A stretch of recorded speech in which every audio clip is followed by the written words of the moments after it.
Hi, this is PatZi with a Z. Welcome to Joy on Paper Live, a program for writers and those who dream of writing, and for everyone who wants to know the story behind the book. And I've got a great story for you today because my guest is, well, I'm going to give him a toast. I'm so happy to have him here. Tim REUBEN. Hi, there you are, Tim. And How Tim are is you? a very famous lawyer. He's considered a super duper lawyer, and means he has billable hours. And I love lawyers who aren't charging me anything. So I've had so many lawyers in my life and so many lawsuits. Oh boy. Sometimes I get a little bit a lawyer. Now he's written a book that's going to be really a good seller, great seller. I'm sure it's going to be turned into a movie because it is absolutely ideal for a movie. This is written for film. It has all these wonderful locations, wonderful characters. So I'm making you even richer. And I have made a lot of lawyers rich. I have bought at least 2 sports cars for lawyers. A couple of lawyers have been able to afford their second or third wife because of me. So I have a thing with lawyers. But I tell you one thing, when you get a movie deal, first you better announce it here. And secondly, you better invite me for a red carpet viewing. Oh, absolutely. Okay. You bet. You bet. Okay. And I'll even let you pay for the airfare because all those other lawyers have all my money. But it's going to happen. The more I talked to you before, and then I reread the book again. And I worked in Hollywood for a little while back in the 80s. I adapted 2 books for film, and 3 of my spec scripts were optioned and they appeared in the Hollywood Reporter. So I see things cinematically. The minute I start reading a book, I'm already planning the scenes. I know I can even budget the film. I can do everything because I just know how to do it. I adapted 2 books for film and they were terrible books. And I had to do a lot of work just to make them like look. They were there. With you, this book is so wonderful. Tequila. First of all, a great name. And then everything in it, the scenery, the characters, there's even dialogue that you can use. I adapted 1 book, and when I wrote the screenplay and author got to read the screenplay, and I could see that he said, I really like it. And then he said, but you didn't use any of my book. I said, I did. I said, absolutely. I used 200 words. You should be happy. But for Tequila, I think we can find a few more words because you've written some good dialogue in here too. Okay? Thank you. Thank you. That's such a lovely introduction, Patsy, and I appreciate it. I will tell you, we're going to try and sell it to Hollywood. You won't have to try hard. First of all, you're right there. You already have all the connections. I am sure that you've handled some lovely lawsuits for famous people over there because that's where I was when, yes, I know how it goes. But you've written it. It's so much fun. There's so much. First of all, the prologue is the opening of the film, and it is a beautiful prologue. It's one of the best prologues. I love it. And then the rest, the dialogue, the characters, everything. We go all over the place. Los Angeles, Houston, Miami, all these wonderful locations. Oh, the stars are going to be so happy. They're going to be so grateful to you. Oh, we get sent here. And my favorite area is Scotland. So we'll talk about that scene when we get there. Okay? Because I love that one. Absolutely. Absolutely. Okay, let's start at the beginning. I want to just get back to the budget because the budget is also dependent on which level actors you use. If you're at the Brad Pitt level, it's a different budget. No, I'll tell you, lately, you don't need the high budget actors anymore. They're not selling the films. If you look at some of the wonderful actors in some of the series on streaming, those actors are amazing. And there are lots of wonderful actors out there. And nowadays, that's the important thing. You can see a lot of terrific actors out there. You're absolutely right. You don't need a great name in order for the quality of the acting to be tip top. You need a great product, and you have a great product. That's where it starts too.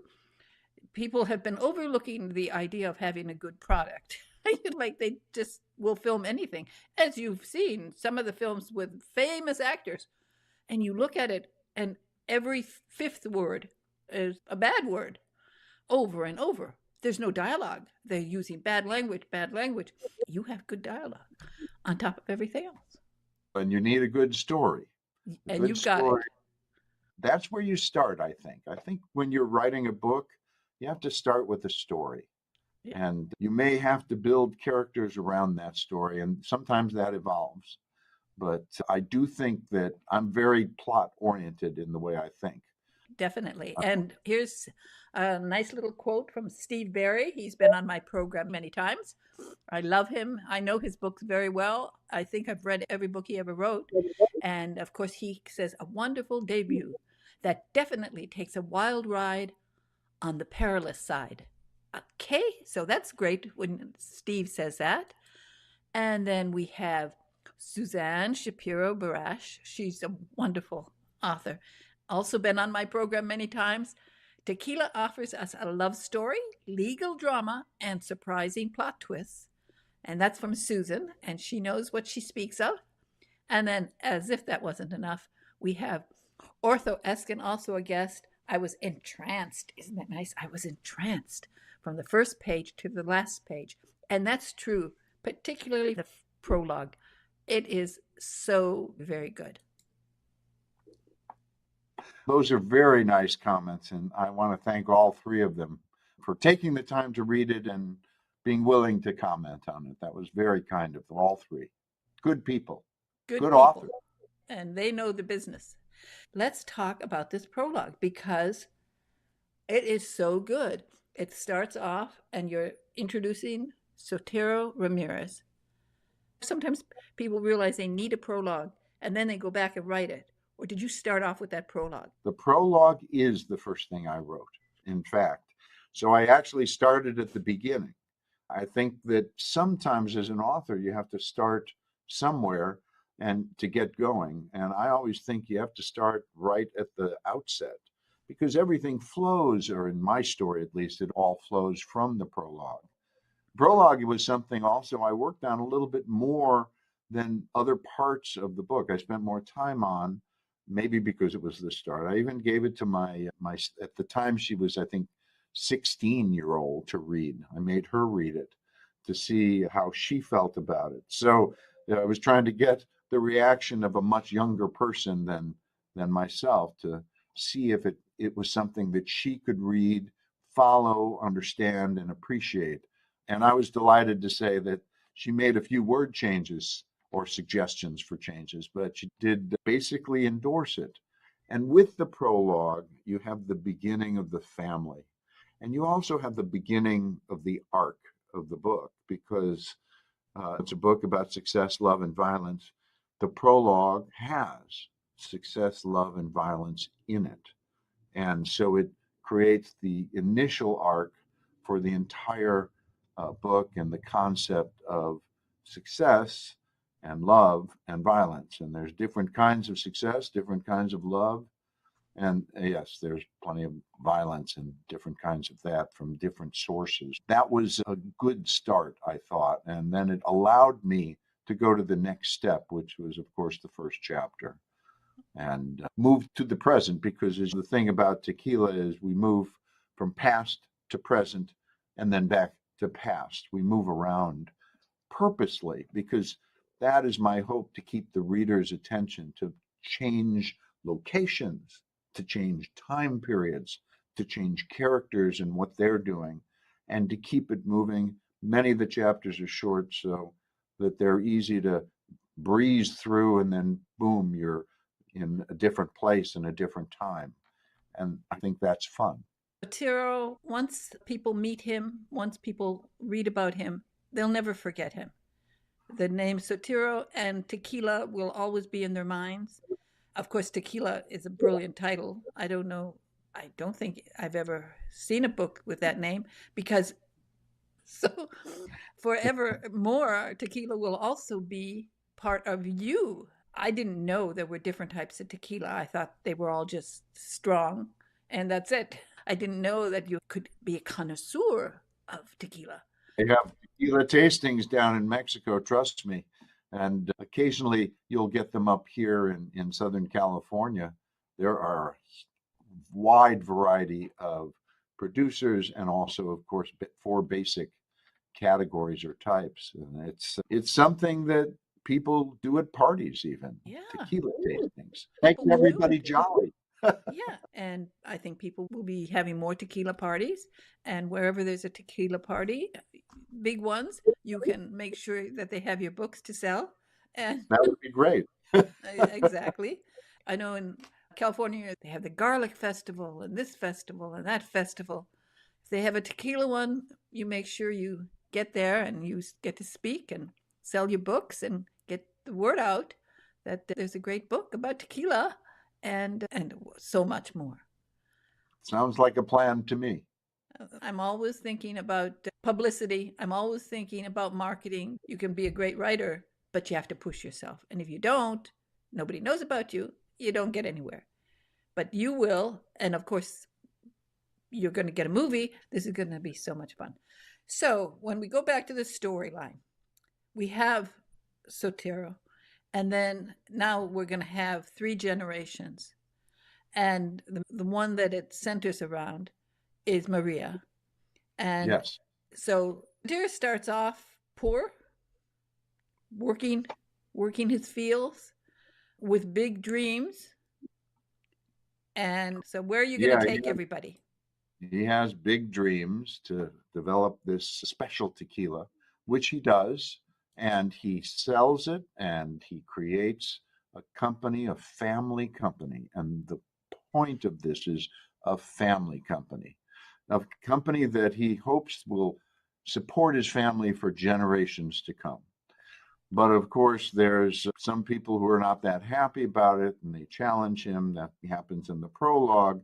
We then jump to modern times. And by that time, Maria, his granddaughter, who's brilliant, educated, beautiful, ethical, genuine, a wonderful person, my favorite character, is in charge of the company. She's CEO, but she has a lot of problems. The problems are she's got two brothers, one in Miami and one in Los Angeles, and they create issues for the company. The one in Los Angeles is useless, and then he's getting a divorce. And he gets a divorce from a woman who's angry and interested in going after him and the company. And then enter my lawyer, the protagonist, the other protagonist, which is Brian Youngman. Brian Youngman is a Los Angeles divorce lawyer, but he's a good guy. He cares about his clients. He tries to do a good job.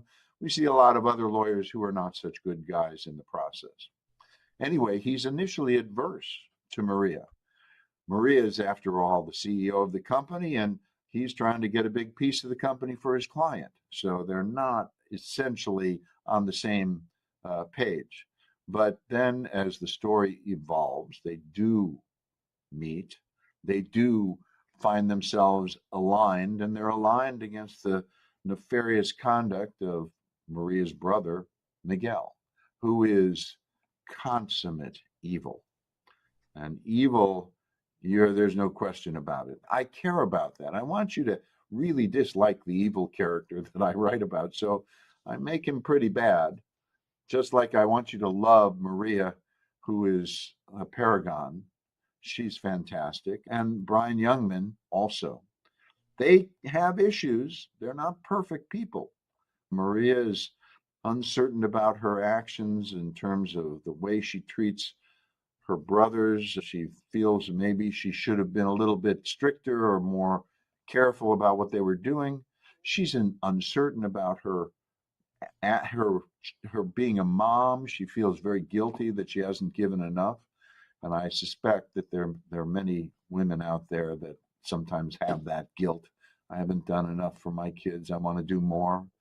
But she's got an ethic that is important. Her ethics are about her family and the maintenance of this marvelous company and the expansion of it and the development of it and the preservation of it. And of course, that somewhat puts her at odds with both the evil Miguel, who is trying to take it over, And of course, also Brian, who is trying to get a piece of it. The liquor business, it's a tough business. You Oh, have yes. lots of enemies, lots of competition. Everybody's after a piece of the action. And so she has to deal with a lot of stuff. You really make it difficult for her. You know what? She's up to the task. And that's what I have to say. She is, I call her kind of a composite character because I've met some amazing women in my life. I've had the good fortune to meet some who are absolutely brilliant people. I mean, and I've taken these women as inspiration and tried to create someone as wonderful as Maria.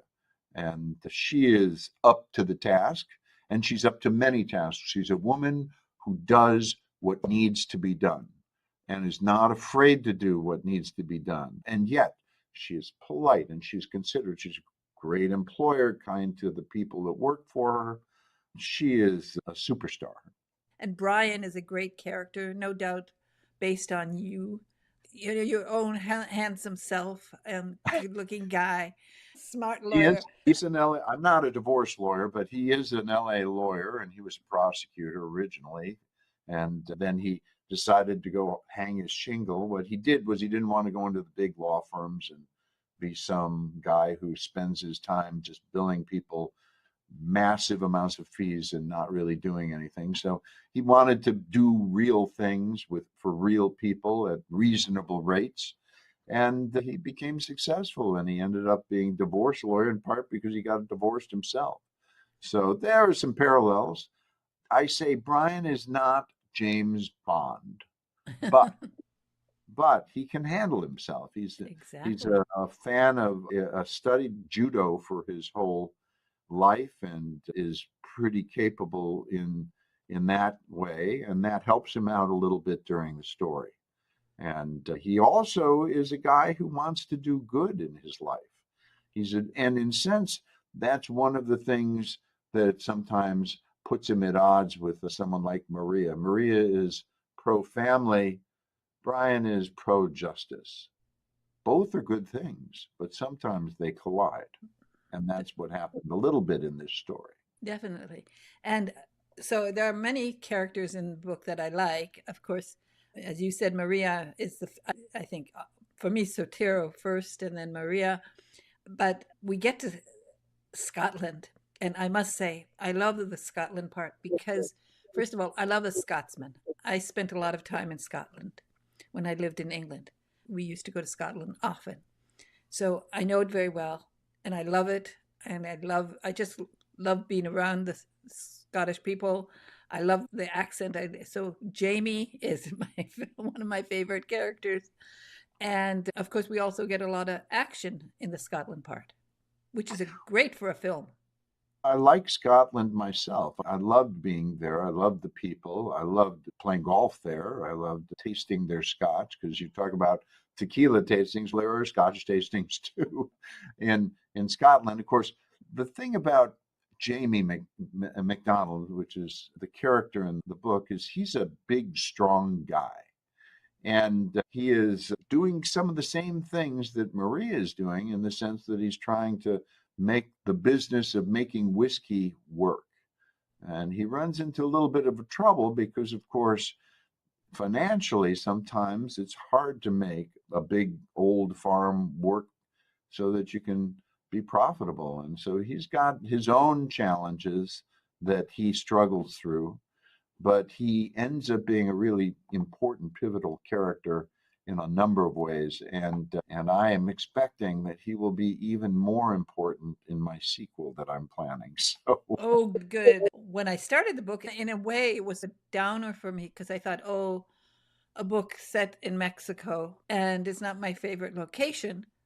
And so when I realized that, okay, we're going to Houston, we're going to Miami, many places that I know, and many places I've been to, the Caymans. But boy, oh boy, when we got to Scotland, I felt, woo, I had a thrill. And so I'm glad he's going to be in the next book. oh, yeah, he's a good character. In fact, the next book may be opening in Scotland in its prologue. I love Scotland too. Let me just say, I love Mexico. I think it's a beautiful, wonderful, fabulous country with beautiful people and great food and great art and so many good things about it.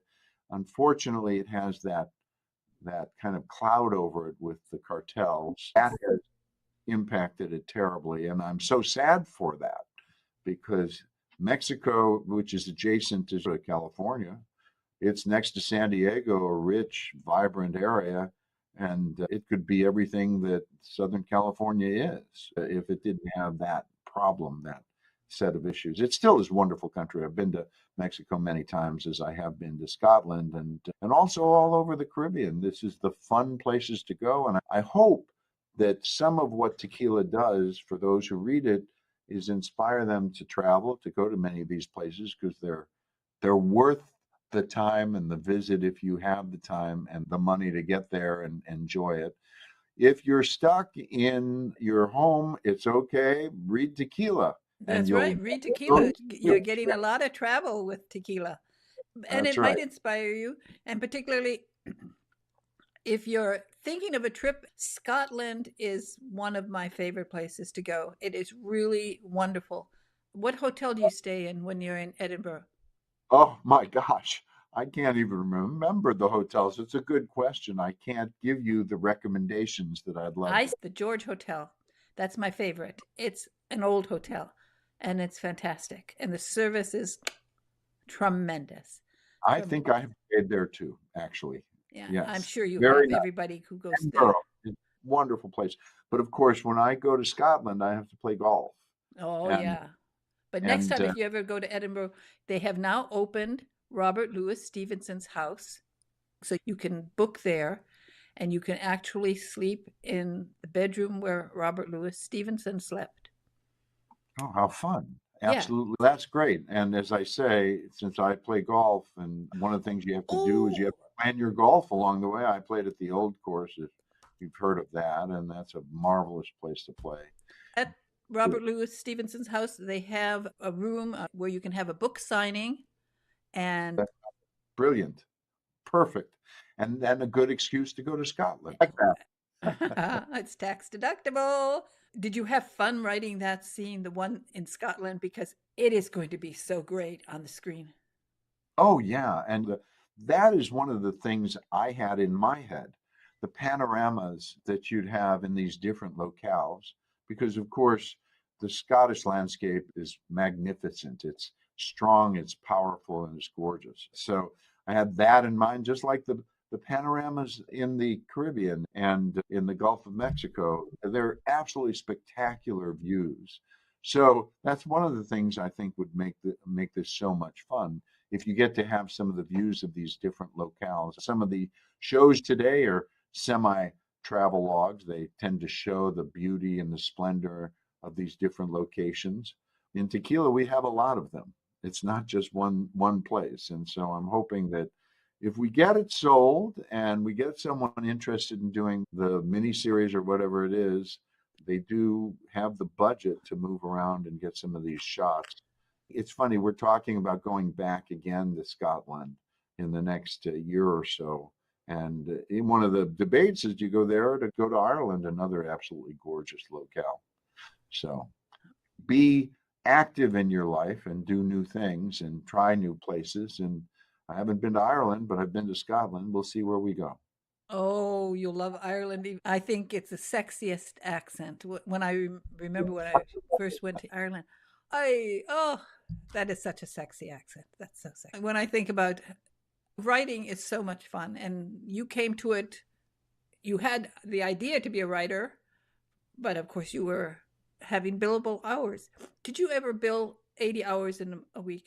Oh my, that's a lot of time.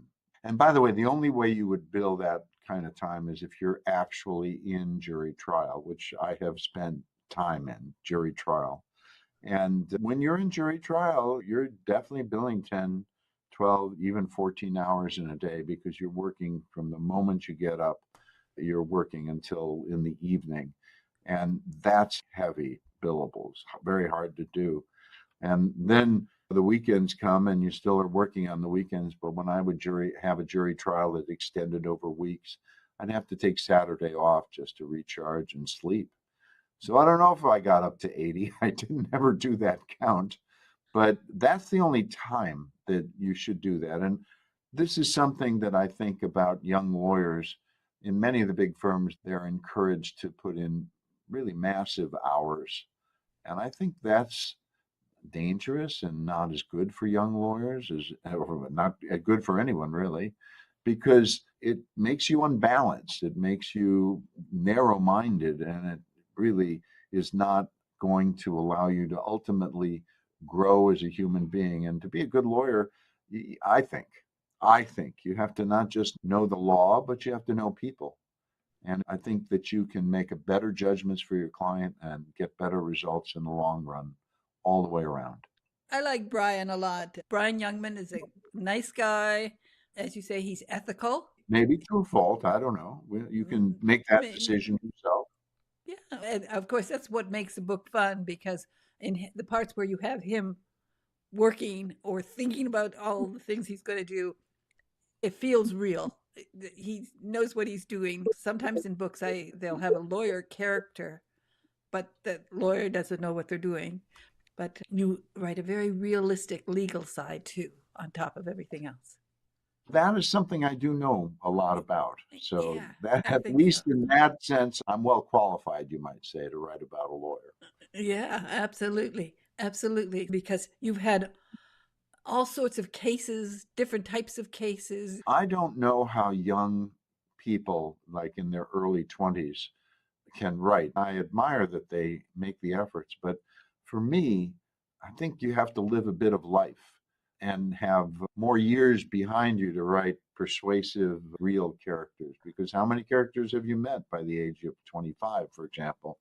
But when you're in your 40s, you've met a lot of people, and it forms the basis for creating a variety of characters. And I like a variety of characters. And there's a variety of characters here in Tequila, different people. And I like that. Variety is the spice of life. I'd rather talk about all kinds of different people from all different places. And the beauty of course, the practice of law is you meet everything. You meet the brightest of the bright, the dumbest of the dumb, the weirdest of the weird, and you see everything out there. And bad people, good people, and people all in between. It helps you if you're going to write create characters that have depth, and that's what I try to do. That is exactly the word I was going to use. Depth. Your book has depth. Your characters have depth. I do get books where I know that they don't know anything about the law and they haven't even watched Perry Mason, for goodness sakes. I can tell. At least watch Now you're Perry Mason. dating yourself. You'll Now you're learn something. Or they've used Wikipedia for locations. And you've been to these places. And that gives your writing a depth and a flair that you don't get if you haven't actually done it. The other fun thing that I discovered while I was writing these characters is sometimes they took over the dialogue and the plot themselves. I didn't even plan it. I started realizing, oh my gosh, this character is writing this part him or herself because they had become so alive. And when you're thinking about what will they do next, I don't like it when I see a character in a book or a movie or whatever doing something that makes no sense for that character. It's come on, he or she wouldn't do that. That's not who they are. And I blame the writers and maybe the directors as appropriate. Don't make them do something they wouldn't do, but be true to their character if you know who they are. And I think that if you're true to their character, then they start, as I say, writing themselves when you're writing. I have no control anymore as I'm typing. They're just doing it. It's a lot of fun, as I said, to write that stuff because it is exciting and you don't even know what your character is going to actually do next, but they tell you. Well, I like Francesca very much. So you've gotten into her head, and at the same time, you've gotten into Miguel's head. Nobody wants to be.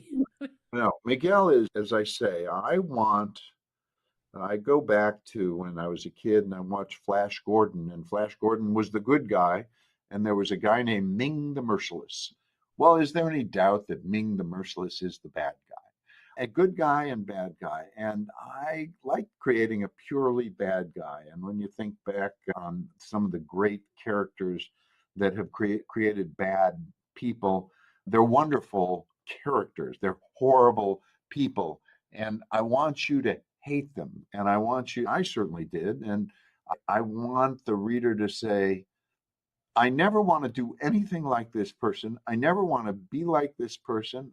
I think this person represents the bad. And then by the opposite, I want you to look at the good characters, the Maria character, for example, and say, that's the person I want to be like. I want to identify with that person and be more like Maria or Brian or somebody like that. Good characters. There's also a character named Tommaso, as you may recall, and Tommaso was the other brother. He was a drunk. He had a mistress. He was lazy. He paid no attention to his children. He was not a wonderful guy. I don't want you to like him that much. He has a little bit of a metamorphosis, but you know what? I'll let the readers, figure out how that all plays out. It's an interesting thing to see, but I don't think there should be any doubt in your mind that, no, I don't want to be like him. Or his wife. Or his wife, yes. His wife, Nora, I have had many people who've read the book say, oh, I know her. I know that woman. I've seen that woman more than once. And that's gratifying because I have created some characters that should be pretty familiar to you. You've seen them in real life, shall we say. Oh, yes. Oh, yes. I definitely, when I lived in Houston, in River Oaks, there are two women. They could be Nora 1 and Nora 2 because I did some of the same things. That's part of what you should be able to see. And you should also identify with the devoted Marta, who was the daughter of Sotero and who has the initial trauma, which we won't give too much detail about, but that helps form her devotion to her father and to her family and her hard work. And yet what she does in her life is a little bit questionable. And you should go, gee, that didn't turn out so well the way, because you made certain decisions, and decisions that impacted not just your life, but your company and everything that happened. I hope that Tequila does raise some questions in people's minds about how to be as human beings. But most importantly, I just want you to have fun reading it. And it is a fun read. It really is. It's just from the first page to the last, exactly as Ortho Eskin said. It keeps you turning the pages. There's plenty of action, plenty, and wonderful characters. You've done a fabulous job. Thank you again. Hopefully somebody does decide to make it into some kind of a film or a streaming video. It'll be streaming, 6-part, 8-part, because there's too much story here. You couldn't do a 1.5-hour film, wouldn't do it justice. Right. You wouldn't see enough. You wouldn't get the feeling for it. Here in an 8-part series, the traveling just from place to place, locations, the characters. I can already pick out the scenes that I think would be perfect. It's going to be wonderful. I know it. And I'm waiting for book 2. And when you have a movie deal, you come announce it here on Joy on Paper Live, because I don't get a lot of breaking news. And that would be a big scoop for me, like a real reporter. I'd have a scoop. And that'd be nice for me. Okay. Absolutely. We'll come back. You are on my list of favorite books for 2025. Can you believe we're already almost in November of 2025? The time's gone so quickly. I think it would be a decent holiday gift. This book. I think it'd be a great holiday gift. I recommend to everybody a bottle of tequila and this book. Thanksgiving. Woo! What a weekend somebody will have. And then let's go on into the other holidays too. You bet. And it's a pleasure, PatZi. It's great to have been with you. Thank you so much. It's been a joy to talk to you. Bye-bye now. And it's Tim Reuben. And it's really easy to remember, tequila. And every time you are in a bar, just ask them, what type of tequila do you have? And do your own little tequila tasting party and talk about this wonderful book. Thank you, Tim. Bye-bye now. Bye. Bye.